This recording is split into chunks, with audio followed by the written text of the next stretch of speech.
Di sebuah desa kecil di pinggiran kota, hiduplah sebuah keluarga sederhana yang setiap harinya bergelut dengan keringat dan kerja keras. Rumah mereka berdinding papan, beratap seng berkarat, dan berlantai semen yang dingin. Meski sederhana, di dalam rumah itu ada cinta yang tulus, cinta seorang ayah yang tak pernah mengenal lelah, cinta seorang ibu yang selalu mendoakan anaknya, dan harapan besar agar anak sematawayang mereka bisa hidup lebih baik dari orang tuanya. Anak itu bernama Randy. Sejak kecil, Randy tumbuh sebagai anak yang selalu dimanja. Karena ia anak tunggal, segala perhatian Pak Sardi dan Bu Lastri tercurah hanya untuknya. Apapun yang diminta, sebisa mungkin akan mereka usahakan, meski kadang harus berhutang atau menahan lapar demi memenuhi keinginannya. Ketika masih kecil, Randy pernah merengek ingin dibelikan mainan mobil-mobilan mahal yang dijual di pasar kota. Meski gaji Pak Sardi sebagai buruh tani nyaris tak cukup untuk makan sehari-hari, ia tetap berusaha. Malam itu, Pak Sardi pulang dengan keringat bercucuran dan kantong yang hanya berisi beberapa lembar ribuan. Namun dengan uang pas-pasan itu, ia tetap membeli mobil mainan untuk Randy. Dan melihat senyum kecil anaknya, semua lelah seakan terbayar. Bu Lastri pun tak kalah sayang. Setiap pagi, ia rela menanak nasi lebih sedikit untuk dirinya sendiri, hanya agar Randy bisa makan kenyang. Setiap hari, ia mendoakan Randy agar kelak menjadi anak yang berguna, sukses, dan membahagiakan mereka di hari tua. Tapi siapa sangka, rasa cinta yang terlalu besar itu justru perlahan menumbuhkan sifat manja dalam diri Randy. Beranjak remaja, Randy mulai terbiasa dengan kemudahan. Ia merasa bahwa semua permintaannya pasti dituruti, tanpa peduli bagaimana susah payah orang tuanya mencari uang. Teman-teman di sekolah mengenalnya sebagai anak yang suka pamer, meski sebenarnya barang-barangnya hanyalah hasil jerih payah orang tua yang rela berkorban. Pak Sardi sering mencoba menasihati anaknya. Randy, hidup itu tidak selalu mudah. Jangan selalu minta sesuatu yang lebih besar dari kemampuan kami. Ayah hanya seorang buruh tani. Nak, belajarlah bersyukur. Tapi Randy hanya mengangguk sambil lalu, tidak benar-benar mendengarkan. Seiring waktu, sifat manja itu berubah menjadi sikap keras kepala. Jika keinginannya tidak dituruti, Randy mudah marah. Pernah suatu kali ia meminta ponsel baru, padahal ponsel lamanya masih baik. Karena tak mampu membelikan, Bu Lastri hanya berkata lembut, "Nak, sabar ya, tunggu ayah ada rezeki lebih." Namun Randy malah membanting pintu kamar dengan wajah kesal. Tetangga sering mengingatkan Pak Sardi dan Bu Lastri, "Jangan terlalu memanjakan anak, nanti besar dia jadi susah diatur." Namun karena terlalu sayang, mereka tak tega bersikap keras. Mereka selalu berharap suatu saat Randy sadar dengan sendirinya. Di balik semua kasih sayang itu, bibit keserakahan dan rasa tak pernah puas mulai tumbuh dalam diri Randy. Ia selalu merasa kurang, selalu membandingkan dirinya dengan anak-anak lain yang terlihat lebih mewah. Dan orang tuanya, tanpa sadar, menjadi korban dari sikap manja anak tunggal yang mulai beranjak dewasa. Malam itu, Randy duduk di beranda rumah sambil menatap motor sport milik tetangganya yang baru dibeli. Matanya berbinar penuh keinginan. Dalam hatinya ia berkata, "Kenapa aku tidak bisa punya motor seperti itu? Aku juga ingin dilihat keren oleh teman-temanku." Pikiran itu terus membakar, seakan menjadi api kecil yang siap membesar menjadi amarah. Bab pertama ini menjadi awal dari kisah yang kelam. Dari sebuah keluarga sederhana yang penuh kasih sayang, lahir seorang anak yang terlalu dimanja, hingga lupa bagaimana menghargai pengorbanan orang tua. Randy, remaja yang seharusnya menjadi harapan, perlahan berubah menjadi badai yang akan menghancurkan keluarganya sendiri. Hari-hari berjalan seperti biasa di desa kecil itu. Pagi disibukkan dengan aktivitas sawah, suara ayam berkokok, dan teriakan anak-anak berangkat sekolah. Namun di hati Randy, ada sesuatu yang terus mengganjal. Setiap kali melihat teman-temannya melintas dengan motor sport yang gagah, dadanya terasa panas. Ia merasa iri, merasa rendah, seakan dirinya kalah gengsi di hadapan anak-anak lain. Di sekolah, rasa iri itu semakin menjadi. Suatu siang, di halaman sekolah, seorang temannya datang membawa motor baru berwarna hitam mengilap. Suara mesinnya menderu kencang, membuat semua murid menoleh penuh kagum. Randy berdiri di pinggir lapangan, matanya tak lepas menatap motor itu. "Wih, motor siapa itu? Keren banget," seru seorang murid. "Itu punyanya Dika. Baru dibeliin orang tuanya minggu lalu," jawab yang lain dengan penuh kekaguman. Randy tersenyum kecut. Hatinya terbakar. Ia ingin dipuji. Ia ingin menjadi pusat perhatian, bukan hanya sekadar penonton. Saat itu juga, dalam hatinya tumbuh tekad yang keras. Ia harus punya motor sport, apapun caranya. Sesampainya di rumah, Randy langsung menemui ibunya yang sedang menanak nasi di dapur. "Bu, aku mau motor baru. Teman-teman semua sudah punya. Aku malu kalau masih jalan kaki terus," katanya dengan nada memaksa. Bu Lastri menoleh. Wajahnya lelah namun tetap lembut. "Nak, motor itu mahal. Ayahmu kerja di sawah saja penghasilannya pas-pasan.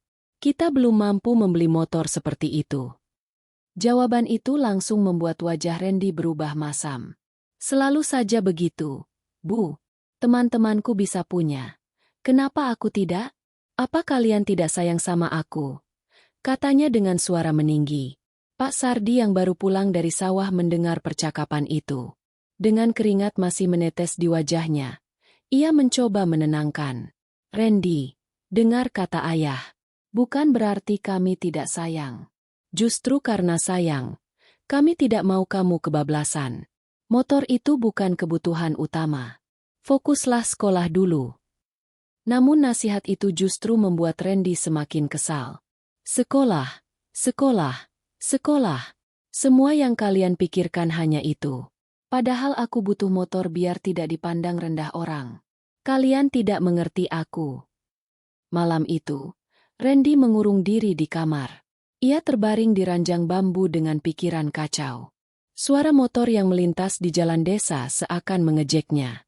"Kalau aku punya motor, pasti semua orang kagum padaku," gumamnya penuh ambisi. Hari-hari berikutnya, Randy semakin terobsesi. Ia mulai sering nongkrong dengan teman-temannya yang sudah memiliki motor. Mereka pamer aksesoris, membicarakan balapan liar di jalan raya kota, dan menunjukkan gaya hidup bebas yang penuh kebanggaan semu. Randy hanya bisa duduk, tertawa kecil sambil menutupi rasa iri yang semakin menggerogoti hatinya. Beberapa kali, ia mencoba kembali meminta. "Yah, Bu, tolonglah. Aku ingin sekali motor itu. Aku janji akan rajin sekolah. Akan lebih baik lagi kalau punya motor." Namun jawaban yang ia terima selalu sama. Penolakan halus dengan alasan ekonomi. Setiap penolakan itu terasa seperti pisau yang menusuk hatinya. Randy mulai meyakini bahwa orang tuanya tidak benar-benar peduli padanya. Padahal, di balik itu semua, Pak Sardi dan Bu Lastri hanya ingin melindungi anaknya dari jalan yang salah. Namun api di hati Randy sudah terlanjur menyala. Api yang kecil itu perlahan membesar menjadi bara amarah.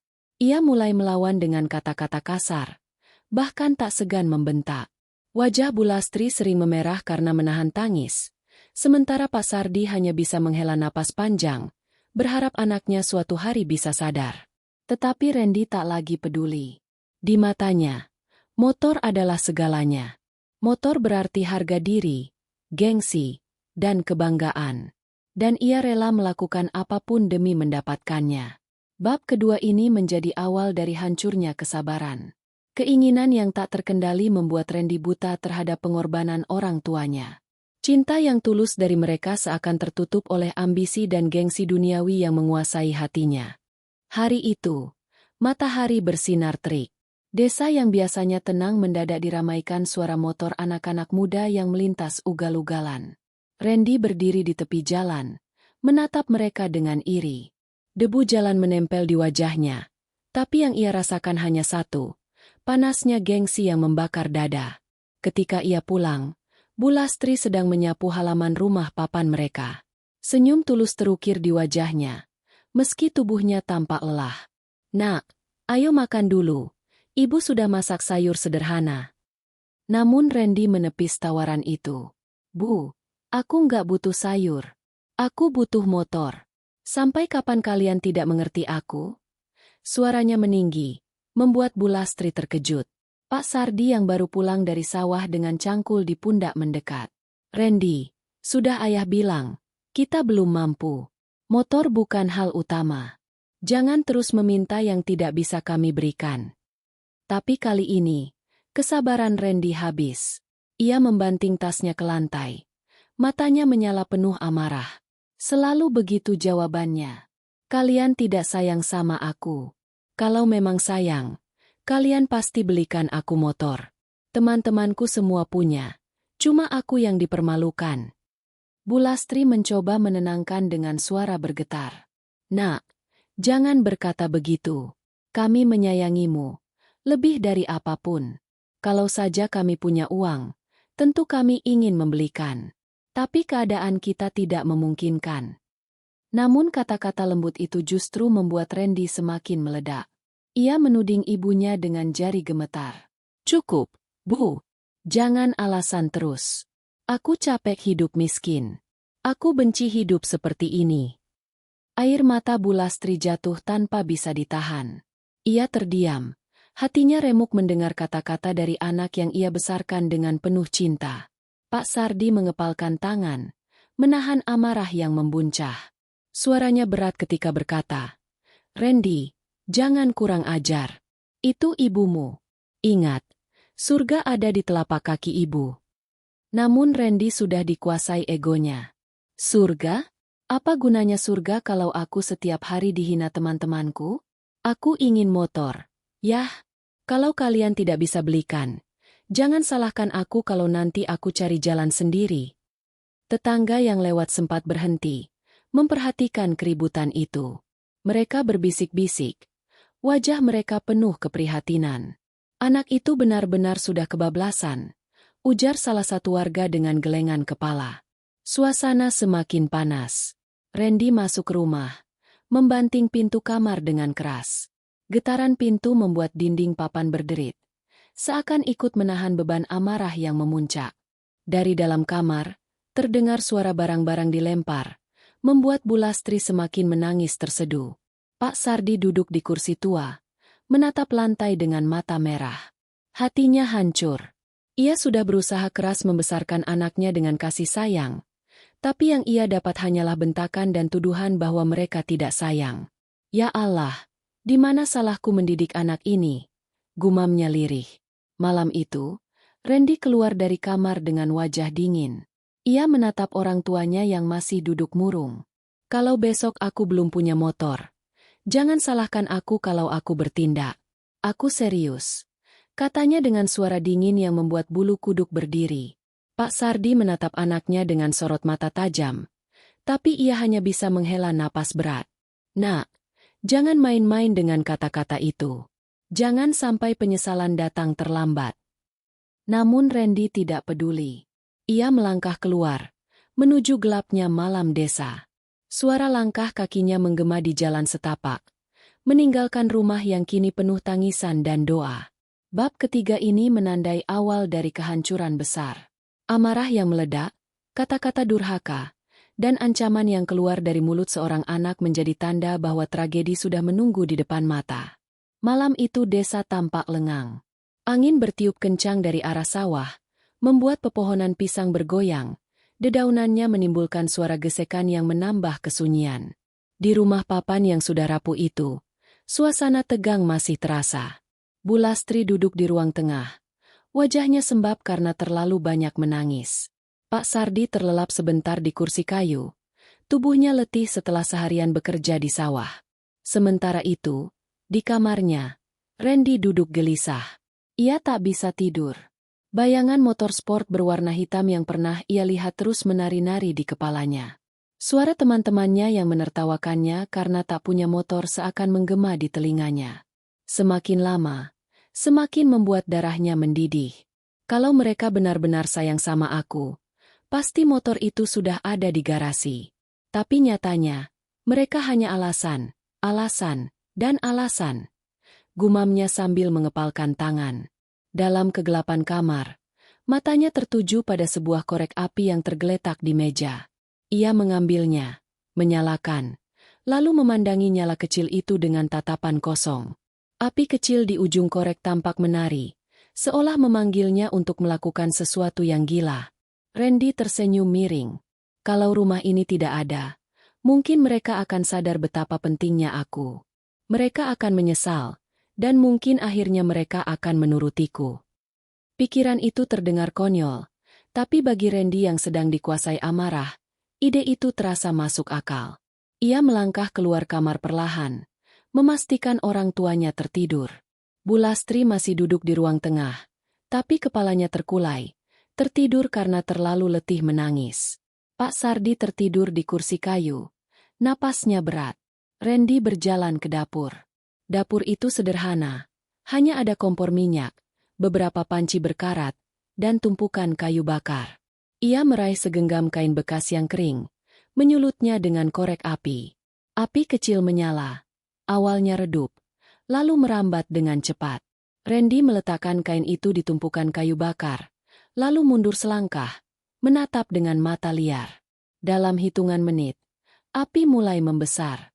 Asap putih tipis mengepul, kemudian berubah menjadi hitam pekat. Dapur kecil itu seakan berubah menjadi neraka. Randy berdiri terpaku, jantungnya berdegup kencang, antara takut dan puas melihat rumah kecil itu mulai dilahap api.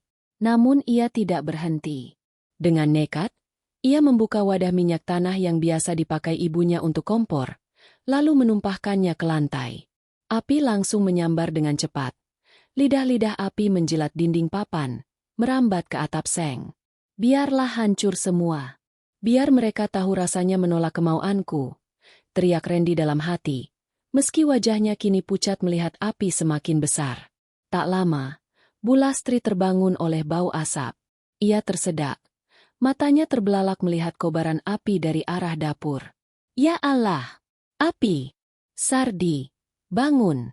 Rumah kita terbakar! Teriaknya panik. Pak Sardi tersentak bangun. Matanya terkejut melihat dinding belakang rumah sudah dilahap api. Ia segera menarik tangan istrinya, berusaha keluar dari rumah yang sudah dikepung asap tebal. Cepat! Lastri! Keluar! Warga desa mulai berdatangan, membawa ember dan peralatan seadanya. Suara teriakan panik memenuhi udara malam. Api! Cepat padamkan! Rumah Sardi terbakar! Anak-anak menangis, perempuan menjerit, dan laki-laki berlari membawa air dari sumur. Di tengah kepanikan itu, Randy hanya berdiri terpaku. Wajahnya pucat pasi, tangannya gemetar. Ia melihat dengan mata kepala sendiri bagaimana rumah yang menjadi tempat ia tumbuh hancur dilalap api. Bu Lastri menangis histeris, memegang tangan suaminya. Kenapa ini terjadi? Yah, rumah kita habis. Tetapi di hati kecilnya, Bu Lastri sudah tahu, ada sesuatu yang janggal. Api itu terlalu cepat membesar. Dan tatapan kosong Randy di tengah kobaran api seakan mengungkapkan segalanya. Pak Sardi menatap anaknya dengan mata merah. Ia tak bisa berkata-kata. Hatinya hancur berkeping-keping. Anak yang selama ini ia besarkan dengan penuh kasih ternyata tega menghancurkan rumah mereka sendiri. Api semakin membesar, tak terkendali. Dalam sekejap, rumah papan itu runtuh. Dinding-dinding reot roboh, atap seng jatuh berdebam, meninggalkan puing-puing hitam dan abu. Malam itu, langit desa menjadi saksi bagaimana seorang anak yang dikuasai ambisi dan amarah tega membakar tempat tinggalnya sendiri. Warga yang menyaksikan hanya bisa geleng-geleng kepala, tak percaya dengan apa yang mereka lihat. Bab keempat ini menjadi awal kehancuran besar. Dari amarah yang meledak, Randy melangkah lebih jauh, tindakan nekat yang membuatnya kehilangan segalanya. Dan inilah titik di mana doa orang tua yang terluka mulai menembus langit. Api itu akhirnya pada menjelang dini hari. Yang tersisa hanya asap hitam yang mengepul dari puing-puing rumah papan yang telah rata dengan tanah. Bau kayu terbakar bercampur bau seng meleleh masih menusuk hidung. Di antara reruntuhan, Pak Sardi dan Bu Lastri terduduk lemas. Mata mereka kosong, tubuh mereka gemetar.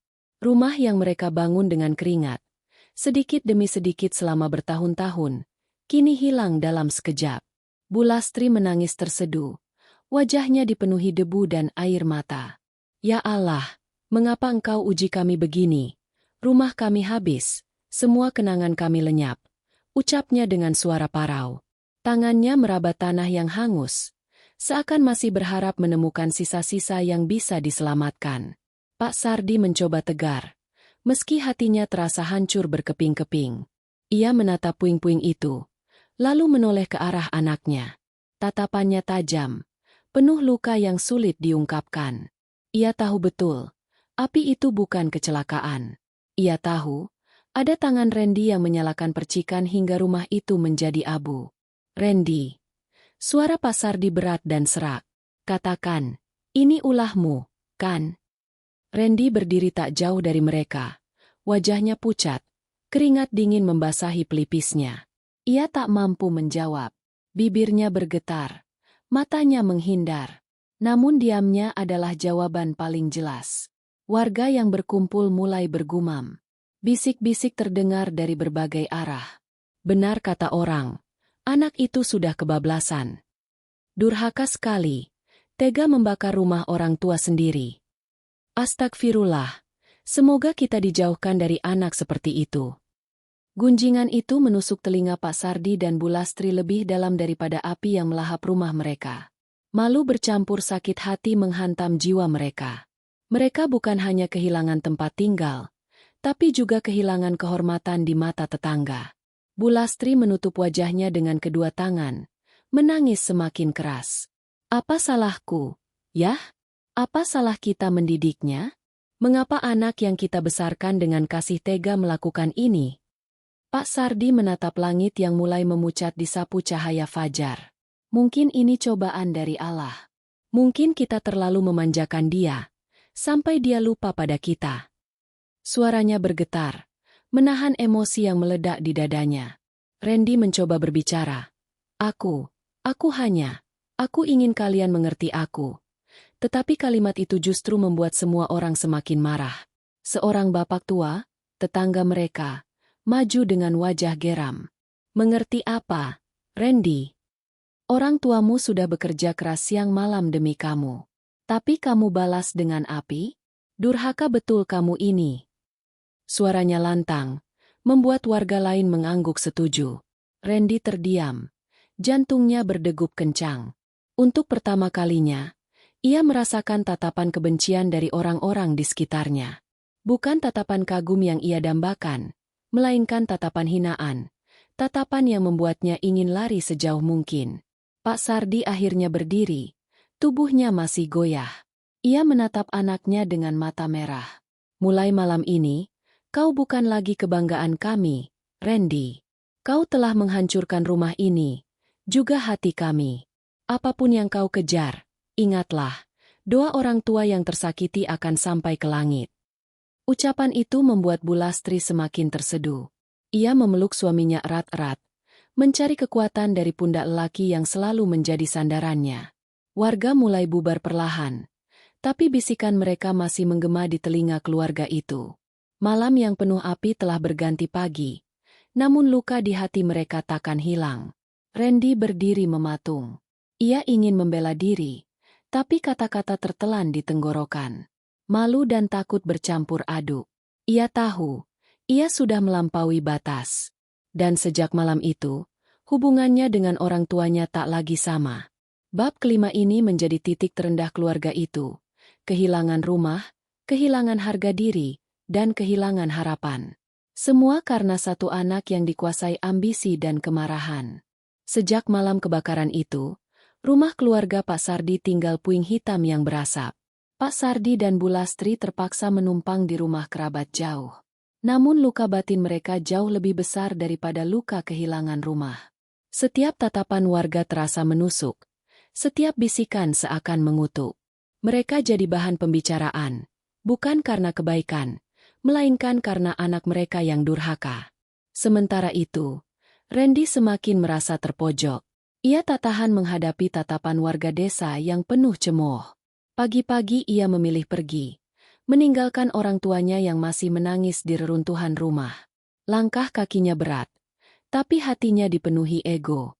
Kalau aku tetap di sini, aku hanya akan jadi bahan hinaan. Aku harus pergi.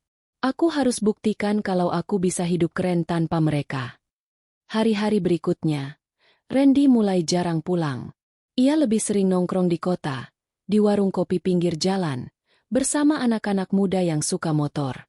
Mereka adalah geng kecil yang dikenal suka balap liar. Suara knalpot mereka menggelegar setiap malam, jadi tontonan sekaligus teror bagi pengguna jalan lain. Awalnya Randy hanya jadi penonton. Ia duduk di pinggir jalan, menatap dengan penuh iri saat teman-temannya memacu motor kencang di jalan raya. Namun lama-lama, ia mulai terbawa suasana. Sorak-sorai penonton, adrenalin yang terpancar dari wajah para pembalap liar, dan sorotan kagum dari anak-anak muda lain. Semua itu membuat Randy semakin haus akan pengakuan. Salah satu anggota geng, Bagas, suatu malam menepuk bahunya. "Ren, kamu kalau cuma nonton terus nggak seru. Coba ikut turun balap, biar keren." Randy tersenyum miring, meski hatinya berdegup kencang. "Tapi aku nggak punya motor," jawabnya lirih. Bagas tertawa. "Tenang, pakai punyaku saja. Asal jangan kalah aja. Kalau bisa menang, kamu bakal dihormati di sini." Kata-kata itu seperti racun manis yang langsung meracuni pikiran Randy.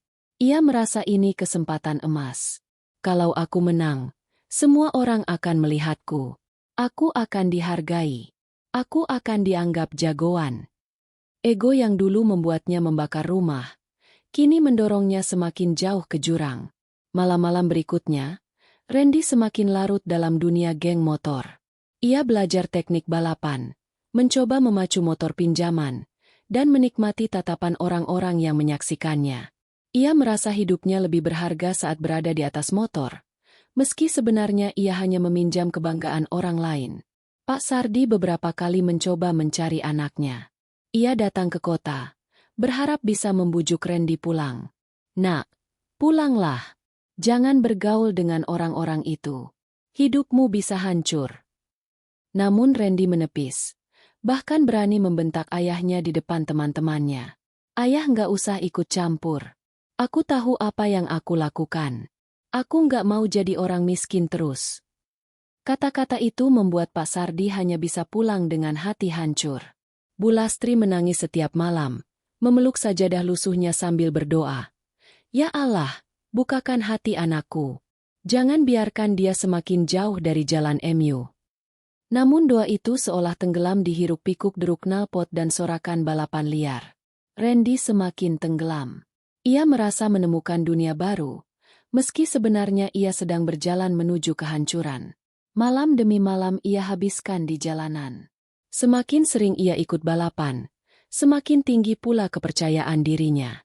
Ia lupa pada orang tuanya, lupa pada rumah yang sudah ia hancurkan, lupa pada semua tangisan ibunya. Yang ada hanya motor, kecepatan, dan gengsi. Bab ke-6 ini menunjukkan bagaimana jalan Randy makin gelap. Dari anak manja yang dulu hanya merengek, kini ia benar-benar terjerumus dalam dunia yang berbahaya. Dan semua orang bisa merasakan, azab itu hanya tinggal menunggu waktu. Malam itu kota kecil ramai dengan kerumunan anak muda. Di jalan raya yang seharusnya sepi setelah jam kerja, deru mesin motor bergemuruh bagaikan petir yang beradu. Knalpot bising meraung, menembus langit malam, membuat siapapun yang mendengar tahu bahwa balapan liar akan segera dimulai. Lampu jalan berkelip samar, bercampur cahaya neon dari warung-warung kopi di pinggir jalan. Randy berdiri di antara kerumunan. Tubuhnya gemetar tapi wajahnya penuh percaya diri palsu. Malam ini, ia tidak lagi hanya jadi penonton. Malam ini, ia turun sebagai pembalap. "Ren, ini motornya. Gaspol aja. Jangan takut. Kalau mau dihormati, jangan pernah ngalah," kata Bagas sambil menyerahkan motor sport warna hitam yang berkilau di bawah cahaya lampu. Randy meraba setangnya. Matanya berbinar. Akhirnya, ia merasakan genggaman motor yang selama ini hanya ia impikan. Kerumunan bersorak. Anak-anak muda bertepuk tangan. Sebagian berteriak memberi semangat. "Ayo Ren, jangan kalah." Suara-suara itu semakin memompa adrenalin. Randy duduk di atas motor, mengenakan jaket hitam lusuh, rambutnya terurai diterpa angin malam. Balapan segera dimulai. Garis start hanyalah tanda kapur putih di aspal yang ditarik seadanya. 2 motor berjejer. 1 milik Randy, 1 lagi milik lawannya. Seorang pembalap liar kawakan bernama Tony. Wajah Tony datar.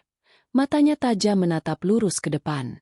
Seorang anak muda berdiri di depan mereka, mengangkat tangan sebagai tanda. Siap, 1, 2, 3. Tangan itu turun, dan kedua motor melesat seperti peluru. Deru mesin mengguncang jalan, ban belakang meninggalkan jejak hitam di aspal. Randy merasakan tubuhnya terdorong ke belakang, tapi ia menunduk, memeluk erat setang, matanya fokus ke jalan panjang di depan. Angin malam menampar wajahnya, membuat jantungnya berdegup kencang. Untuk pertama kalinya, ia merasa hidup, merasa berada di puncak dunia. Sorakan penonton membahana di sepanjang jalan. Ayo Ren, tambah gas, jangan kalah. Randy menambah kecepatan. Jarum speedometer melonjak drastis.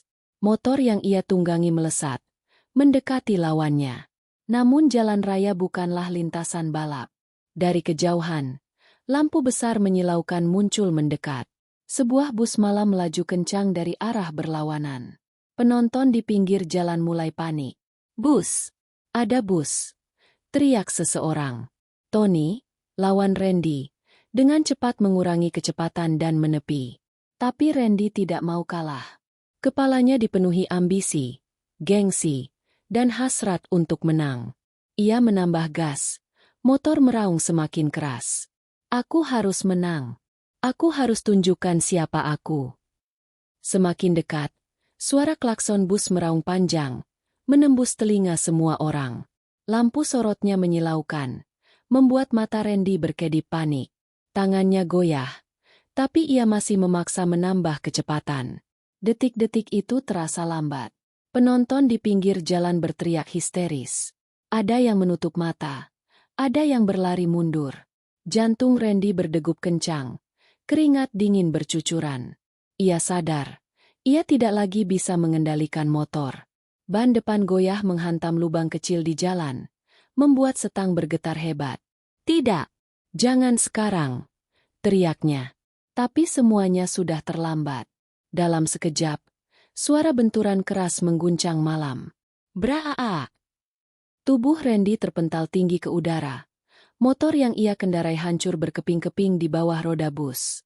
Jeritan penonton memecah langit malam. Tubuh Randy jatuh menghantam aspal keras, menggelinding beberapa meter sebelum terhenti.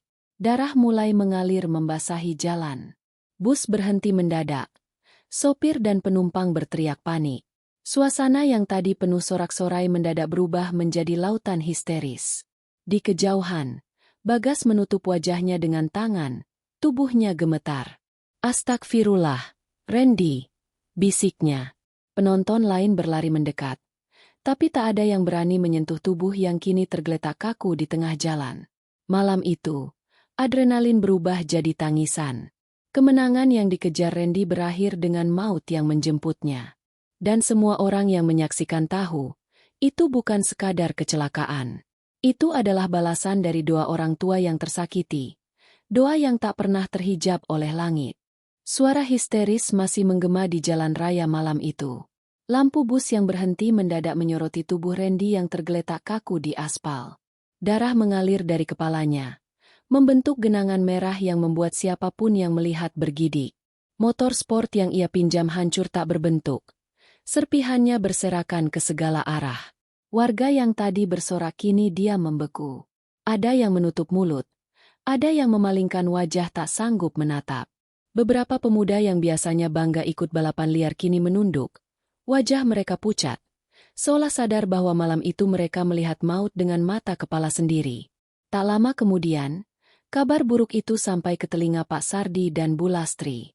Seorang tetangga berlari terburu-buru mengetuk pintu rumah kerabat tempat mereka menumpang.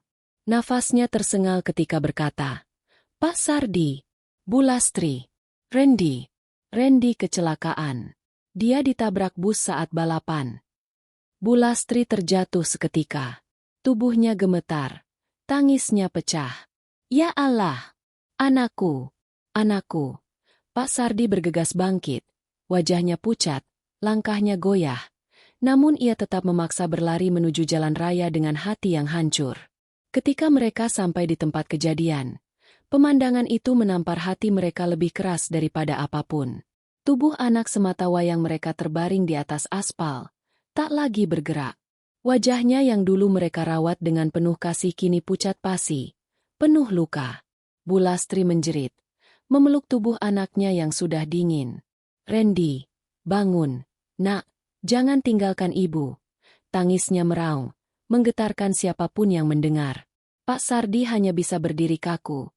Air matanya mengalir tanpa henti. Dalam hatinya, ada rasa marah, sedih, dan hancur bercampur jadi satu. Warga yang berkerumun menundukkan kepala. Tidak ada yang berani bersuara. Semua tahu, tragedi ini bukan sekadar kecelakaan biasa. Semua tahu, doa seorang ibu yang tersakiti telah sampai pada Tuhannya. Seorang bapak tua di kerumunan berkata lirih, "Inilah balasan bagi anak yang durhaka." Doa orang tua tidak ada penghalangnya. Semoga ini jadi pelajaran untuk kita semua. Ucapannya membuat suasana semakin hening. Jenazah Randy akhirnya dibawa pulang ke desa dengan ambulans sederhana. Malam itu, desa yang biasanya tenang dipenuhi suara tangisan. Orang-orang berdatangan ke rumah duka, sebagian untuk menghibur, sebagian hanya terdiam menyaksikan betapa cepatnya hidup bisa berakhir tragis. Keesokan harinya, langit mendung menaungi prosesi pemakaman. Tanah merah digali, nisan kayu sederhana dipasang. Pak Sardi menahan tangis ketika menurunkan jenazah anaknya ke liang lahat. Sementara Bu Lastri meraung, nyaris pingsan. "Anakku, kenapa kau pergi dengan cara seperti ini?" Setelah tanah ditimbun, suasana pemakaman sunyi. Hanya terdengar suara isak tangis dan doa yang lirih. Warga desa berdiri mengelilingi makam, sebagian mengangguk, sebagian mengusap air mata. Semua setuju, apa yang menimpa Randy adalah bukti nyata bahwa durhaka kepada orang tua membawa azab yang menggetarkan. Pak Sardi akhirnya berkata dengan suara serak, "Biarlah anakku pergi. Semoga Allah mengampuni dosanya. Dan semoga kita semua belajar dari ini. Jangan pernah melawan orang tua, karena doa mereka bisa jadi doa yang membawa keselamatan, atau doa yang menjadi malapetaka." Ucapan itu menjadi penutup yang menohok hati setiap orang yang hadir. Angin sore bertiup pelan, seakan membawa pesan moral yang akan selalu dikenang.